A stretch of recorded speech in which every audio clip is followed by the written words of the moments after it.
হিন্দুরা যেভাবে আমাদের মুসলিম বোনদেরকে প্রেমের ফাঁদে ফেলে সর্বনাশ করছে, সোশ্যাল মিডিয়াতে এই বিষয়ে নানা রকমের পোস্টে দেখা যায়। তাদের এই ষড়যন্ত্রের বিষয়ে বোনদেরকে সতর্ক করতে আমরা কি করতে পারি? শিক্ষার্থী দারুণাদের কারণ স্যার, এখন এ ধরনের অনেকগুলো পোস্ট আমাদেরও নজরে পড়েছে, আপনাদের নজরে পড়েছে যে এ ধরনের দুর্ভাগ্যজনক, খুবই ন্যাক্কারজনক ঘটনা ঘটছে। প্রথম কথা হলো যে এই জাতীয় বিষয়গুলোকে খতিয়ে দেখা আমাদের আইন শৃঙ্খলা রক্ষাকারী বাহিনী ভাইদের কর্তব্য। আমরা তাদের প্রতি আহ্বান রাখতে চাই, তারা যেন এগুলোকে খতিয়ে দেখেন যেগুলো আসলে কি হচ্ছে, নেপথ্য থেকে কারা কি করছে।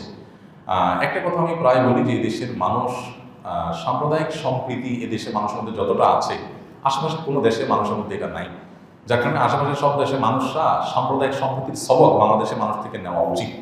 বাংলাদেশের মানুষ যতটা সহনশীল সাম্প্রদায়িক সম্প্রীতির ইস্যুতে, এতটা সহনশীলতা আশপাশের কোনো দেশের মানুষ দেখাতে পারে না নিকট অতীতে। হাঙ্গামা, মারামারি, ধর্মীয় আপনার বাড়াবাড়ি করতে গিয়ে রক্তারক্তি, নিরীহদেরকে খুনাখুনি, সকাল বিকাল তাদেরকে হত্যা, বাংলাদেশে বিচ্ছিন্ন ছোটোখাটো ঘটনা ঘটলেও বড় ধরনের কোনো ঘটনা ঘটে না। বিচ্ছিন্ন ঘটনা যেগুলো ঘটছে সেগুলো আসলে ধর্মীয় কারণ না হয়, রাজনৈতিক এবং স্বার্থ সিদ্ধির কারণ থেকেই বেশিরভাগ ঘটনা ঘটেছে, আমরা সবাই কম বেশি জানি। তো এই ধরনের পরিস্থিতির যারা আমাদের পরিবেশ ঘোলা করার চেষ্টা করছে, নানা রকমের উস্কানি দিচ্ছে এবং নানা রকমের সম্প্রীতি নষ্ট হওয়ার মতো কাজ করছে, সেগুলো যদি সিরিয়াসলি আমাদের আইন শৃঙ্খলা রক্ষাকারী বাহিনীর কর্তৃপক্ষ, বিভিন্ন এজেন্সি, দায়িত্বশীল ব্যক্তিবর্গ এবং অথরিটি তারা যদি না দেখেন, তাহলে এটা আমাদের কারোর জন্য কল্যাণ বয়ে আনবে না। এগুলোর মধ্যে কোনটা প্রপাগান্ডা সেগুলো বের করে এনে সেগুলোকে যেমন দৃষ্টান্তমূলক শাস্তি দেওয়া উচিত এবং ঘটনাকে আড়াল না করে প্রকৃতি ঘটনাকেও বের করে আনা উচিত। এটা তাদের কর্তব্য, তারা যেন পালন করে, সেজন্য উদাত্ত আহ্বান থাকবে। না থাকলে তারা সহ আমরা সহ সবাই ক্ষতিগ্রস্ত হব। তাদের কর্তব্য তারা যেন পালন করেন, সেটি আমরা অবশ্যই জোর দাবি জানাচ্ছি। সেই সাথে আমাদের সমস্ত মুসলমানদের লক্ষ্য রাখতে হবে, বিবাহ বহির্ভূত সম্পর্ককে ইসলাম কি করেছে? হারাম করেছে। কেন হারাম করেছে আমরা সবাই জানি। মানুষ, আল্লাহ তাআলা পৃথিবীতে মানুষকে টিকিয়ে রাখবে, মানব সভ্যতা টিকে থাকবে বৈবাহিক সম্পর্কের মাধ্যমে। বৈবাহিক সম্পর্কের বাইরে গিয়ে বিবাহ বহির্ভূত সম্পর্ক করে মানুষের জেনারেশন পৃথিবীতে টিকে থাকবে না। প্রমাণ কি? প্রমাণ হলো পৃথিবীর যে সমস্ত দেশে বিবাহ বহির্ভূত সম্পর্ককে অ্যাপ্রিসিয়েট করা হয়, বৈধতা দেওয়া হয়েছে এবং সামাজিকভাবে এটাকে দোষে কিছু মনে করা হয় না, সেখানে বিয়ের বালাই নাই, মানুষ কোনো রকম আপনার মিউচুয়াল আন্ডারস্ট্যান্ডিং মাধ্যমে তার কাজ সেরে নেয়। এই সমস্ত জায়গাগুলোতে মানুষের জন্মের হার কমতে কমতে প্রত্যেকটা দেশে এখন ভয়ঙ্কর পর্যায়ে। চায়নার মতো দেশে, যেখানে এত মানুষ, পৃথিবীর সবচেয়ে বেশি মানুষ ঘনবসতি এবং সবচেয়ে বেশি মানুষ যে দেশের, সেরকম দেশেও আপনার তারা ক্রাইসিসে থাকছে, সন্তান জন্মের হার কমে গেছে এবং প্রণোদনা দিয়ে সরকার সন্তান জন্মের হার বাড়াতে পারছে না। জেনারেশনে গ্যাপ তৈরি হচ্ছে, কলকারখানা, দেশ চালানোর মতো লোক পাচ্ছে না, বাহির থেকে লোক আনতে হচ্ছে পৃথিবীর অনেক উন্নত দেশকে। কেন? তাদের দেশে তো এই ক্রাইসিসগুলো ছিল না।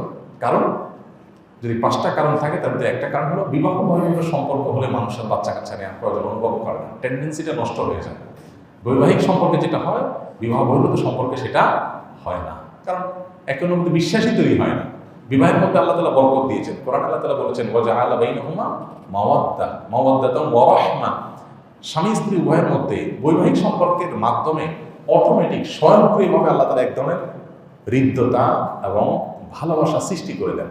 যে লোকটা বিবাহের আগ্য অনুষ্ঠানের 5 মিনিট আগেও অপরিচিত মানুষ ছিলেন, যে নারী পুরুষ, তাদের একজনের সাথে আরেকজনের কোনো রিলেশন ছিল না, শুধুমাত্র বিবাহের আগ্যটা পড়ানো হলো, বিবাহটা সম্পন্ন হয়ে গেল, সাথে সাথেই অলৌকিক এবং অবর্ণনীয় একটা সম্পর্ক, একে অন্যকে মিস করা, ভালোবাসা, এটা তাদের মধ্যে কিন্তু জেগে উঠে, তাই না? যারা বিবাহিত মানুষ তারা জানেন যে অবর্ণনীয় একটা টান, স্ত্রীর প্রতি স্বামী, স্বামীর প্রতি স্ত্রী। কিছু অমানুষ আছে, তাদের কথা ভিন্ন, সাধারণত মানুষের প্রকৃতি এরকম। এই যে জিনিসটা, বিবাহ বহির্ভূত সম্পর্ক বছরকে বছর ধরে যদি কোনো রিলেশনে থাকে কেউ, এই জিনিসটা হয় না।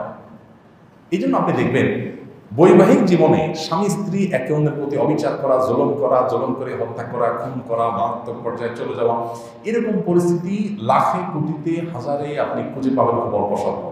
আর তথাকথিত এই প্রেমের সম্পর্ক বিবাহ ছাড়া যেটা করে, এটার মাধ্যমে যে রিলেশনগুলো হয়, এই রিলেশনগুলোতে আপনি প্রায় দেখবেন ধোঁকা, প্রতারণা, আজকে ছেঁকা খাইছে, কালকে ছেড়ে দিয়ে চলে গেছে, তলে তলে আরেকজনের সাথে করছে। বৈবাহিক জীবনেও হয়, কিন্তু এখানে তার তুলনায় অনেক বেশি হয়। কারণ স্বামী স্ত্রীর পরস্পর সম্পর্কের মধ্যে সামাজিক একটা কমিটমেন্ট থাকে, সমাজের মানুষদের উপস্থিতিতে, সাক্ষী আপনার শহীদের উপস্থিতিতে, সবাই মধ্যস্থতায়, দ্বিপাক্ষীয় প্রচেষ্টায়, দুইটা ফ্যামিলির বন্ধনের মাধ্যমে এই সম্পর্কটা গড়ে ওঠে। এখানে একটা সামাজিক দায়বদ্ধতা আসে।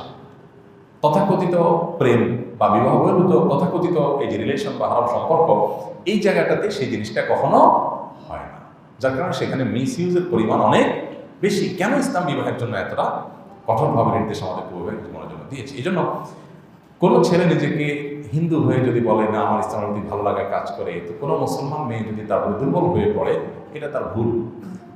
আপনি মুসলমান, ইসলাম আপনার কাছে ভালো লাগে, ইসলাম গ্রহণ করেন, ইসলাম গ্রহণ করেন। আপনি ইসলাম গ্রহণ করেছেন আল্লাহর জন্য, দুনিয়ার কোনো উদ্দেশ্য নাই, এটা আপনি প্রমাণ করেন। এটা আপনি প্রমাণ হয়ে গেলে তারপরে যেখানে আল্লাহ আপনার নসিব রেখেছেন সেখানে বিবাহ হতে পারে। তো অনেক সময় এই ধরনের ফাঁদে মেয়েরা পড়ে, এটা পড়া উচিত না। এমনকি ছেলেরা অনেকে পড়ে, সেটাও পড়া উচিত না। আবার সেই সাথে এটাও মাথায় রাখতে হবে যে অনেক মানুষ তারা ইসলামের সৌন্দর্য দেখে ইসলামের ছায়া তলে ফিরে আসেন, তারা সত্যিকার ইসলামকে ভালোবেসে ইসলামে ফিরে আসেন। তো এই সত্য মিথ্যা নিরূপণ করার মতো সময় সুযোগ আমাদের দিতে হবে, নিতে হবে, তাহলে সেক্ষেত্রে ভুলগুলো হবে না। সবচেয়ে বড় কথা হলো যে বিবাহ বহির্ভূত সম্পর্ককে আমি না করলেই এই সমস্যাগুলোর সমাধানের পথ এমনিতেই চলে আসবে। এই জাতীয় যত কেস, যত ঘটনা আমি দেখেছি সোশ্যাল মিডিয়াতে, কোনটা সত্য কোনটা মিথ্যা আল্লাহ ভালো জানে, আমি তারপরও করতে পারি না, কিন্তু জেনারেলি দেখার পর আমি দেখেছি যে প্রায় 99% বিষয়গুলো হলো বিবাহ বহির্ভূত। আপনি ধর্মের নামে আপনার বিবাহ বহির্ভূত সম্পর্ক করতে বলছে কি? একটা ছেলে ইসলামের দিকে অগ্রসর হচ্ছে বা একটা মেয়ে ইসলামের দিকে অগ্রসর হচ্ছে, এটা দেখে আপনি তার সাথে প্রেম করলেন, জায়েজ হয়ে যাবে? বুঝলেন না আমার কথা? এটা আপনার জন্য হারাম। আপনি হারাম করলে বেরাতে হবে, হারাম করলে হারামের প্রায়শ্চিত্ত আপনি ভোগ করছেন। বিধান আমাদের সবারই সাবধান হওয়া উচিত। এই জাতীয় বিষয়গুলো পারিবারিকভাবে খুব বিচক্ষণভাবে ভেবে চিনতে তারপর পদক্ষেপ নিয়ে আগানো উচিত। আল্লাহ তাআলা সব ষড়যন্ত্রের থেকে আমাদের সবাইকে হেফাজত থাকার তৌফিক দান করুন।